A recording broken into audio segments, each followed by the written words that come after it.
Hello. Again, I have the craving to say day whatever, and I don't know what day it is. I don't know. Don't look at me. I'm confused. I have been working on this morning a photographic journal for my cinematography professor. You may be thinking to yourself, now, what is a photographic journal? Well, basically, you just take stills from a movie and then you analyze them, and it's like they ask you, like, texture. What is the texture of this shot? I'm like, I don't know.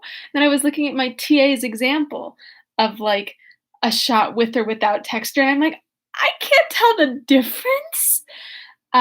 So anyways, sounds like I'm gonna fail intermediate cinematography, even though I've been complaining about not learning anything, which is I still feel is true. Like, I don't know, I don't know, can you learn your eyes to be better? Ooh, that's good English. It appears that reading these books have taught me nothing. But on the upside, I did go and get our book today. I bought it from a little independent bookstore, and what you do when you get there, you call them, you go to the back gate, then essentially they come out and they have a mask and gloves on and they fling it at you across the parking lot, and then you catch it like a frisbee, but not really. They just handed it to me while we like precariously leaned very as far away from each other as they could. But the person said that I inspired them to read the book that I chose again. So everybody get excited. Thank you, Dane, for memorializing that. um, all right, what happened yesterday? So I couldn't tell you right now, or I don't know. I don't know what happened yesterday. Um, okay. Edward is there. We like Edward. Okay. I think basically they just chilled out with Edward. I think, oh yeah. So they were like, Edward's there. They're all having talks together. And then Marianne's like, Edward, why are you so mad at being a person? And Edward's like, I don't know. So Edward's just a little anxious bean, much like myself. Um, and then they were like chatting one day, and Edward's like chilling with all the gals. And and Marianne's like, "Oh, is that your sister's hair on your finger?" And Edward's like, and Eleanor's like, "Uh." And it turns out that actually Eleanor's like, "I'm pretty sure that's my hair, but I don't know how he got it." So at some point, Edward was walking behind her with scissors. I have no idea how this happened. How do you get a lock of someone's hair while they're not paying attention? Anyways, so that's what happened yesterday. And Edward guessed that Willoughby is the object of Marianne's attentions. But beyond that, I think pretty much not a whole lot happened. So let's hello John. Welcome to the party. Yeah, let's get into this. Um okay. Sense and Sensibility, Chapter 19. Edward I can't. I already dingled it. Okay. Whew. Edward remained a week at the cottage. He was earnestly pressed by Mrs. Dashwood to stay longer, but as if he were bent only on self-mortification, he seemed resolved to be gone when his enjoyment among his friends was at the height.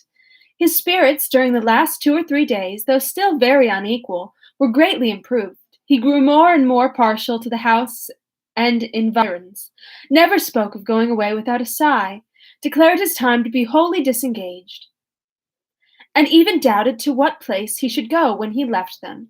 But still he must. Never had any week passed so quickly. He could hardly believe it to be gone.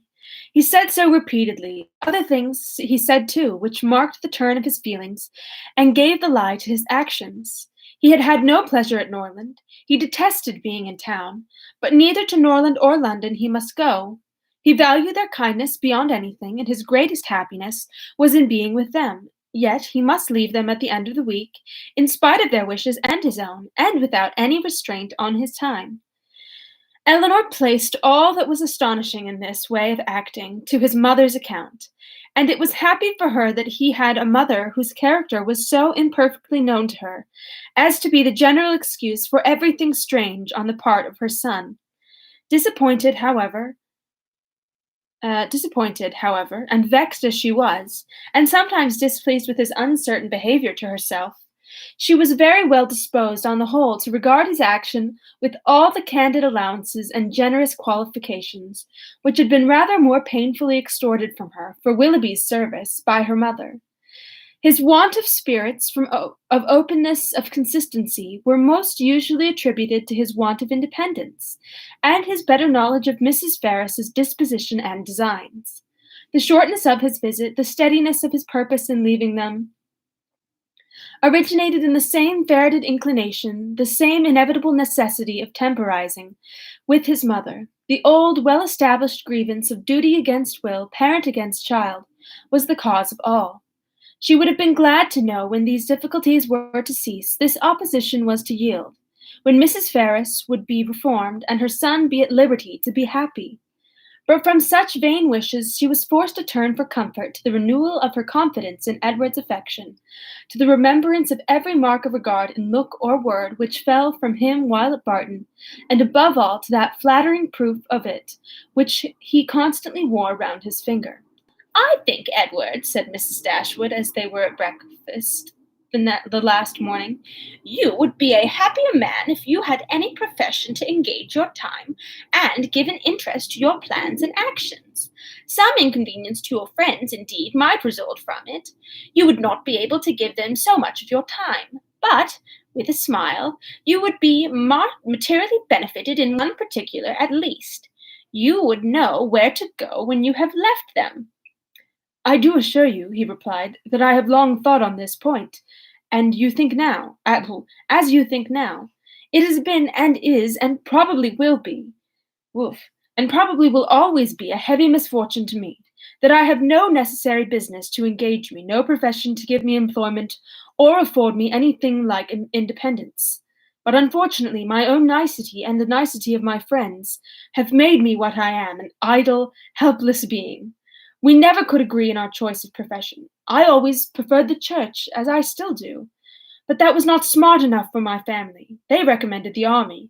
That was a great deal too smart for me. The law was allowed to be genteel enough. Many young men who had chambers in the Temple made a very good appearance in the first circles and drove about town in very knowing gigs. But I had no inclination for the law, even in this less obtruse study of it, which my family approved. As for the navy, it had fashion on its side, but I was too old when the subject was first started to enter it, and at length, as there was no necessity for my having any profession at all, as I might be dashing and expensive without a red coat on my back as with one, idleness was pronounced on the whole to be the most advantageous and honorable, and a young man of 18 is not in general so earnestly bent on being busy as to resist the solicitations of his friends to do nothing. I was therefore entered at Oxford and have been properly idle ever since. Okay, I think he was like talking in the past tense. He's not 18 now. um, the consequence of which, I suppose, will be, said Mrs. Dashwood, since leisure has not promoted your own happiness, that your sons will be brought up to as many pursuits, employments, professions, and trades as Columella's. They will be brought up, said he in a serious accent, to be as unlike myself as is possible, in feeling, in action, in condition, in everything. Come, come, this is all an effusion of immediate want of spirits, Edward. You are in a melancholy humour, and fancy that any one unlike yourself must be happy. But remember that the pain of parting from friends will be felt by everybody at times, whatever be their education or state. Know your own happiness. You want nothing but patience, or give it a more fascinating name, call it hope. Your mother will secure to you in time that independence you are so anxious for. It is her duty, and it must, ere long, become her happiness, to prevent your whole youth from being wasted in discontent. How much may not a few months do? I think, replied Edward, that I may defy many months to produce any good to me.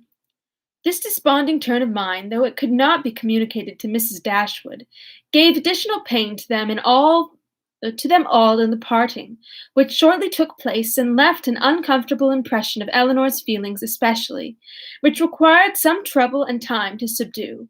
But as it was her determination to subdue it, and to prevent herself from appearing to suffer more than what all her family suffered on his going away, she did not adopt the method so judiciously employed by Marianne on a similar occasion, to augment and fix her sorrow by seeking silence, solitude, and idleness.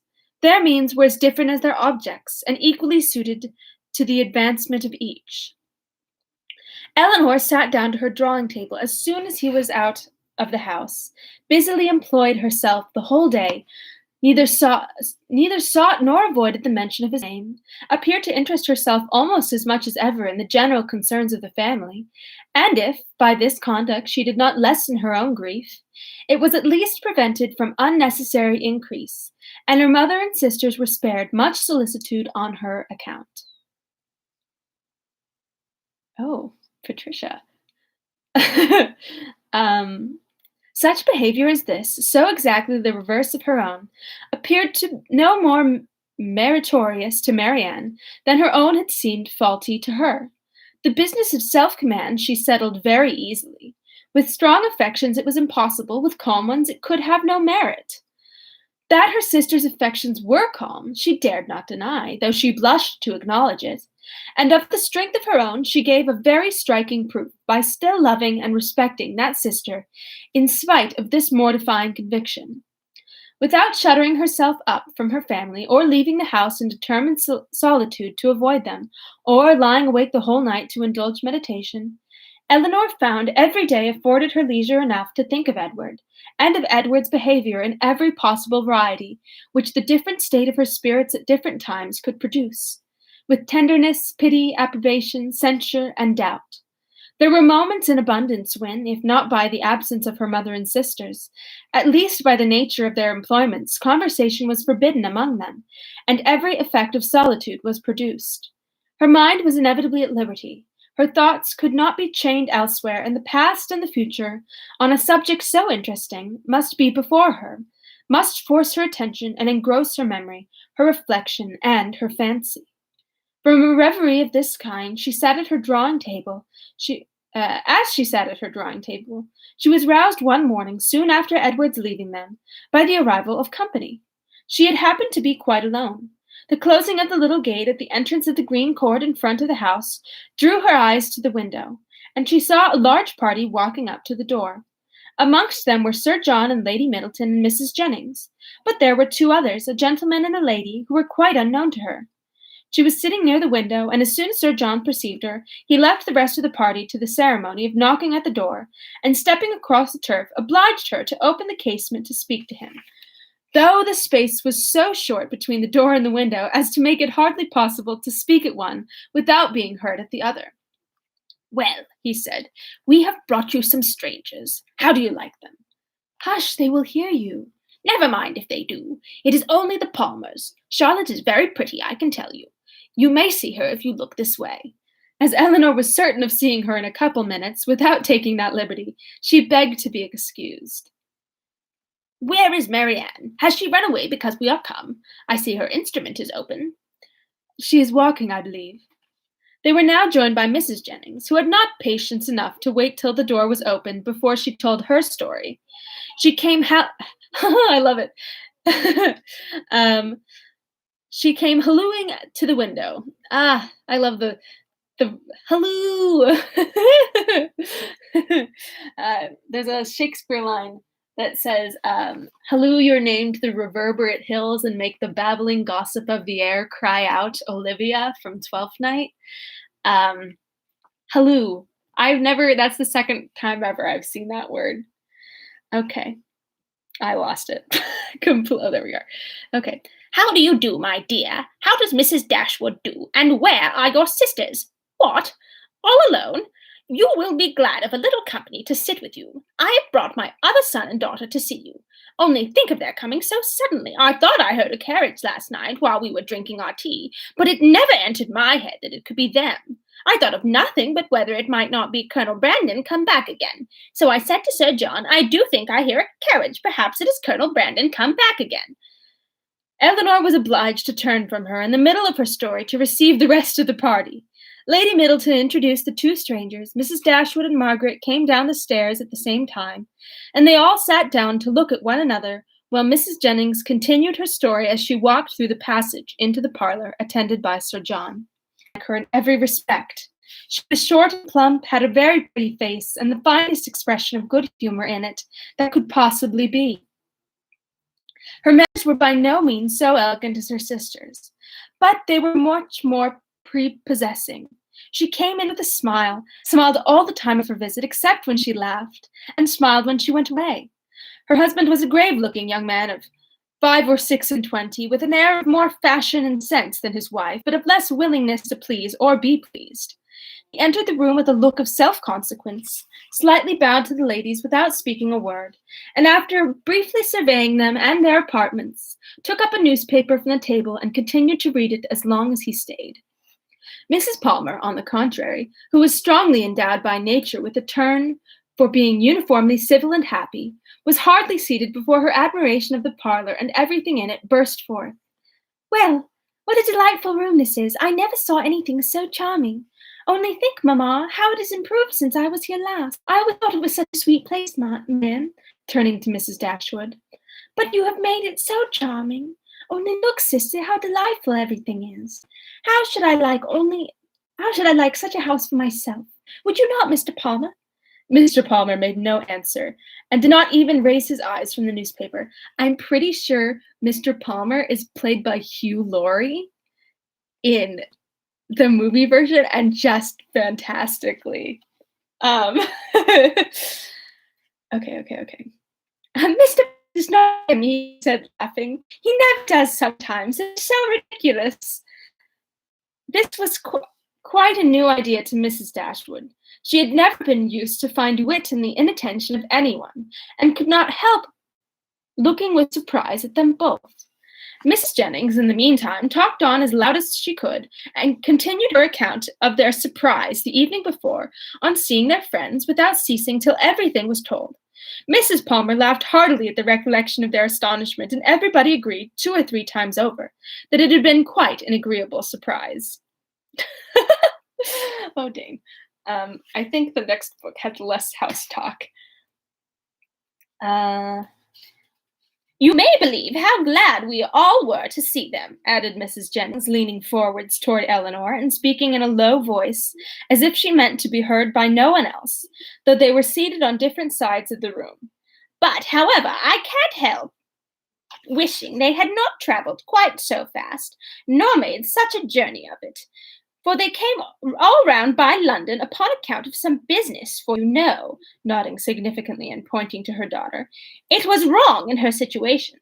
I wanted her to stay at home and rest this morning, but she would come with us. She longed so much to see you. Mrs. Palmer laughed and said it would not do her any harm. She expects to be confined in February, continued Mrs. Jennings. That was when they locked pregnant women up so that they wouldn't be seen by anyone, because that was so horrifying. But also, I'm sure pregnancy is honestly hard. Yeah, that's my hot take for today. Pregnancy is hard. Lady Middleton could no longer endure such a conversation, and therefore exerted herself to ask Mr. Palmer if there was any news in the paper. No, none at all, he replied, and read on. Here comes Marianne, cried Sir John. Now, Palmer, you shall see a monstrously pretty girl. He immediately went into the passage, opened the front door, and ushered her in himself. Mrs. Jennings asked her as soon as she appeared if she had not been to Allenham, and Mrs. Palmer laughed so heartily at the question as to show she understood it. Mr. Palmer looked up on her entering the room, stared at her some minutes, and then returned to his newspaper.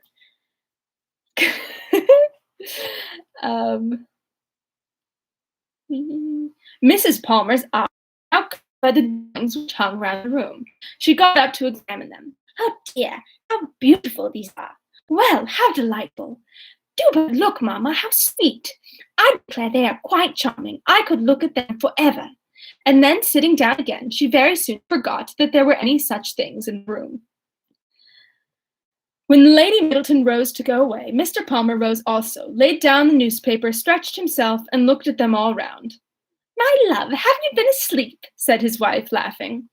Her answer, and only observed, after again examining the room, that it was very low-pitched, and that the ceiling was crooked. He then made his bow and departed with the rest. Damn. Sir John had been very urgent with them all to spend the next day at the park. Mrs. Dashwood, who did not choose to dine with them oftener than they dined at the cottage, absolutely refused on her own account, for her daughters might do as they pleased. But they had no curiosity to see how Mr. and they attempted, therefore, likewise to excuse themselves. The weather was uncertain and not likely to be good. But Sir John could not be satisfied. The carriage should be sent for them, and they must come. Lady Middleton, too, though she did not press their mother, pressed them.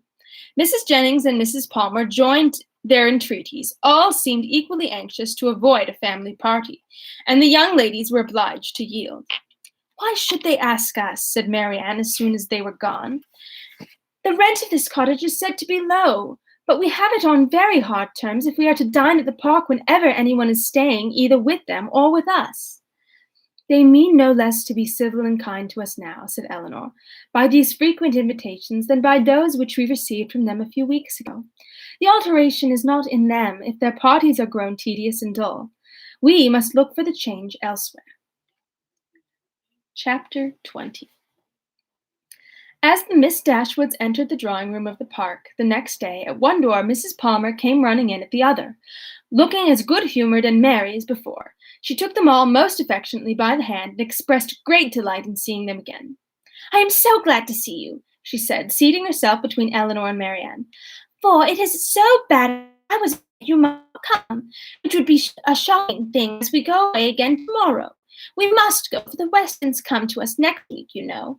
It was quite a sudden thing for our coming at all, and I knew nothing of it till the carriage was coming to the door, and then Mr. Palmer asked me if I would go with him to Barton. He is so droll. He never tells me anything. I am so sorry we cannot stay longer. However, we shall meet again in town very soon, I hope." They were obliged to put an end to such an expectation. "Not go to town?" cried Mrs. Palmer with a laugh. "I shall be quite disappointed if you do not. I could get the nicest house in the world for you, next door to ours in Hanover Square. You must come indeed. I am sure I shall be very happy to chaperon you at any time till I am confined, if Mrs. Dashwood should not like to go into public." They thanked her, but were obliged to resist all her entreaties. "Oh, my love," cried Mrs. Palmer to her husband, who just then entered the room, "you must help me persuade the Miss Dashwoods to go to town this winter." Her love made no answer. This is rich. After slightly bowing to the ladies, began complaining of the weather. "How horrid all this is," he said. "Such weather makes everything and everybody disgusting. Dullness is as much produced within doors as without by rain. It makes one detest all one's acquaintance. What the devil does Sir John mean by not having a billiard room in his house? How few people know what comfort is. Sir John is as stupid as the weather." The rest of the company soon dropped in. "I'm afraid, Miss Marianne," said Sir John, "you have not been able to take your usual walk to Allenham today." Marianne looked very grave and said nothing. Marianne's like, "Really?" "Oh, don't be so sly before us," said Mrs. Palmer, "for we know all about it, I assure you, and I admire your taste very much, for I think he is extremely handsome. We do not live a great way from him in the country, you know, not above 10 miles, I dare say." "Much nearer 30, said her husband. He's starting to sound like Arnold Schwarzenegger. Well, there is not much difference. I was never at his house, but they say it is a sweet, pretty place." As vile a spot as I ever saw in my life," said Mr. Palmer. Marianne remained perfectly silent, though her countenance betrayed her interest in what was said. Is it very ugly? Continued Mrs. Palmer. Then it must be some other place that is so pretty, I suppose. When they were seated in the dining room, Sir John observed with regret that they were only 8 altogether. My dear, he said to his lady, it is very provoking that we should be so few. Why did you not ask the Gilberts to come to us today? Did I not tell you, Sir John, when you spoke to me about it before, that it could not be done? They dined with us last. They dined. Well, yeah, I did it right. You and I, Sir John, said Mrs. Jennings, should not stand upon such ceremony. Then you would be very ill-bred, cried Mrs. Oh shit. Then you would be very ill-bred, cried Mr. Palmer. My love, you contradict everybody, said his wife with her usual laugh.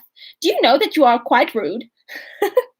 I did not know I contradicted anybody in calling your mother ill-bred. Oh my god! Why did they get married? You may abuse me as you please, said the good-natured old lady. You have taken Charlotte off my hands, and I cannot give her back again. So there I have the whip hand of you. Charlotte laughed heartily to think that her husband could not get rid of her. And exultingly said she did not care how cross he was to her, as they must live together. It was impossible for anyone to be more thoroughly good-natured or more determined to be happy than Mrs. Palmer. The studied indifference, insolence, and discontent of her husband gave her no pain, and when he scolded or abused her, she was highly diverted. Mr. Palmer is so droll, she said in a whisper to Eleanor. He is always out of humor. Eleanor was not inclined, after a little observation, to give him credit for being so genuinely and unaffectedly ill-natured or ill-bred as he wished to appear. His temper might, perhaps, be a little soured by finding, like many others of his sex, that through some unaccountable bias in favor of beauty, he was the husband of a very silly woman. But she knew that this kind of blunder was too common for any sensible man to be lastingly hurt by it. It was rather a wish of distinction, she believed, which produced his contemptuous treatment of everybody, and his general abuse of everything before him.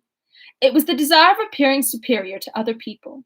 The motive was too common to be wondered at, but the means, however they might succeed by establishing his superiority and ill-breeding, were not likely to attach anyone to him except his wife. Oh, my dear Miss Dashwood, said Mrs. Palmer soon afterwards, I have got such a favour to ask of you and your sister. Will you come and spend some time at Cleveland this Christmas? Now, pray do, and come while the Wetsons are with us. You cannot think how happy I shall be. It will be quite delightful. My love, applying to her husband, don't you long to have the Miss Dashwoods come to Cleveland? Certainly, he replied with a sneer. I came into Devonshire with no other view. There now, said his lady, you see Mr. Palmer expects you, so you cannot refuse to come. They both eagerly and resolutely declined her invitation. But indeed you must and shall come. I am sure you would like it of all things. The Westons will be with us. It will be quite delightful. You cannot think what a sweet place Cleveland is. And we are so gay now, for Mr. Palmer is always going about the country canvassing against the election. And so many people come to dine with us that I never saw before. It is quite charming. But, poor fellow, it is very fatiguing for him, for he is forced to make everybody like him. Is that possible? Eleanor could hardly keep her countenance as she assented to the hardship of such an obligation. How charming it will be, said Charlotte, when he is in Parliament, won't it? How I shall laugh! It will be so ridiculous to see all his letters directed to him as an MP. But do you know, he says, he will never frank for me. He declares he won't. Don't you, Mr. Palmer? Mr. Palmer took no notice of her. He cannot bear writing, you know, she continued. He says it is quite shocking. No, said he, I never said anything so irrational. Don't palm all your abuses of language upon me. There now, you see how droll he is. This is always the way with him. Sometimes he won't speak to me for half a day together, and then he comes out with something so droll, all about anything in the world. She surprised Eleanor very much as they returned to the drawing room by asking her whether she did not like Mr. Palmer excessively. Certainly, said Eleanor. He seems very agreeable. Well, I am so glad you do. I thought you would. He is so pleasant, and Mr. Palmer is excessively pleased with you and your sisters, I can tell you. And you can't think how disappointed he will be if you don't come to Cleveland. I can't imagine why you should object to it. Well, um, Eleanor was again obliged to decline her invitation, and by changing the subject, put a stop to her entreaties. She thought it probable that as they lived in the same country, Mrs. Palmer might be able to give some more particular account from the Middletons' partial acquaintance with him, that she was eager to gain from anyone such a confirmation of his merits as might remove the possibility of fear for Marianne. He began inquiring if they saw much of Mr. Willoughby at Cleveland, and whether they were intimately acquainted with him. Oh dear, yes, I know him extremely well, replied Mrs. Palmer. Not that I ever spoke to him, indeed, but I have seen him forever in town. Somehow or other, I never happened to be staying at Barton while he was at Allenham. Mamma saw him here once before, but I was with my uncle at Weymouth. However, I dare say we should be seeing a great deal of him in Somersetshire, if it had not happened very unluckily that we should have been in the country together. He is very little at home, I believe, but if he were ever so much there, I do not think Mr. Palmer would visit him, for he is in the opposition, you know, and besides, it is such a way off. I know why you inquire about him very well. Your sister is to marry him. I am monstrously glad of it, for then I shall have her for a neighbor, you know. Upon my word, replied Eleanor, you know much more of the matter than I do, if you have any reason to expect such a match. Don't pretend to deny it, because you know it is what everybody talks of. I assure you, I heard of it in my way through town. My dear Mrs. Palmer, upon my honor, I did. I met Colonel Brandon Monday morning in Bond Street just before we left town, and he told me of it directly. You surprise me very much. Colonel Brandon tell you of it? Surely you must be mistaken. To give such intelligence to a person who could not be interested in it, even if it were true, is not what I should expect Colonel Brandon to do. But I assure you it was so, for all that, and I will tell you how it happened. When we met him, he turned back and walked with us, and so we began talking of my brother and sister, and one thing and another, and I said to him, So, Colonel, there is a new family come to Barton College, I hear, and Mamma sends me word that they are very pretty, and that one of them is going to be married to Mr. Willoughby of Combe Magna. Is it true, pray? For of course you must know, as you have been in Devonshire so lately. And what did the Colonel say? Oh, well, he did not say much. He looked as if he knew it to be true, so from that moment I set it down as certain. It will be quite delightful, I declare. When is it to take place? Mr. Brandon was very well, I hope. So this lady was like, I'm looking at you, you're not saying anything, but yes, you mean yes. It means yes. Oh, yes, quite well. So full of your praises, he did nothing but say fine things of you. I am flattered by his commendation. He seems an excellent man, and I think him uncommonly pleasing. So do I. He is such a charming man that it is quite a pity he should be so grave and dull. Mamma says he was in love. He was in love with your sister, too.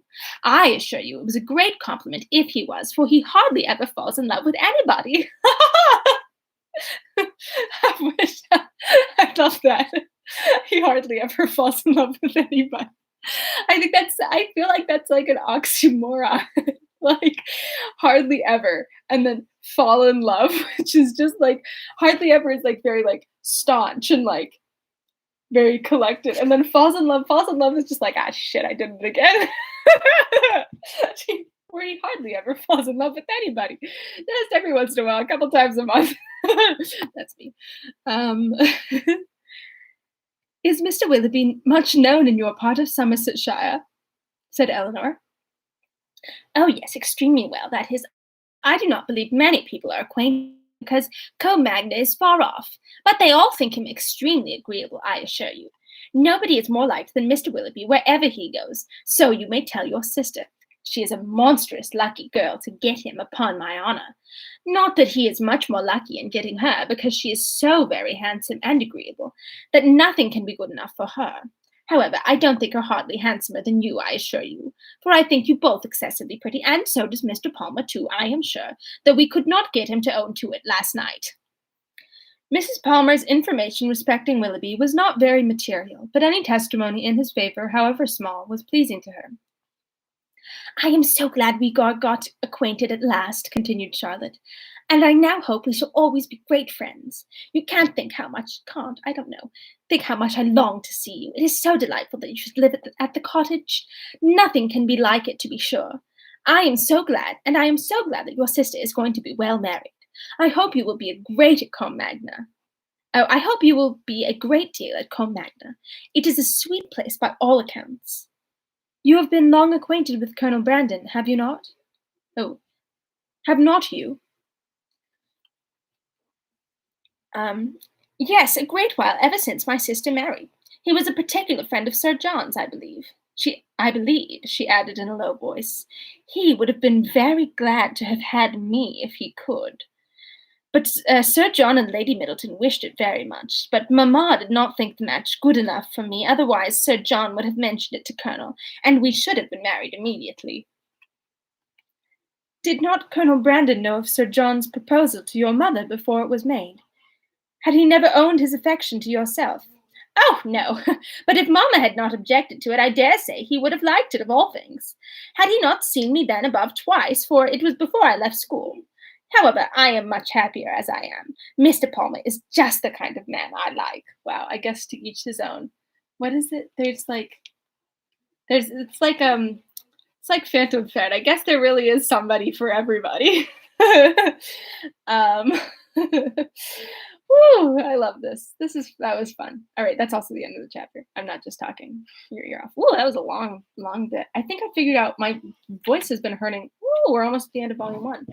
A lot more than it did during the Age of Innocence, and it's because there is so much more talking, which makes me do the voices so much more. I don't care. I love to do it. But I just figured it out just today. All right, that is all from me today. Tomorrow is Tuesday, so I will be in at 1 to read you the next 2 chapters and the end of volume 1. Ooh woo. All right. Love you all deeply. Can't wait to do this again tomorrow, and hope you have a wonderful rest of your day. Goodbye.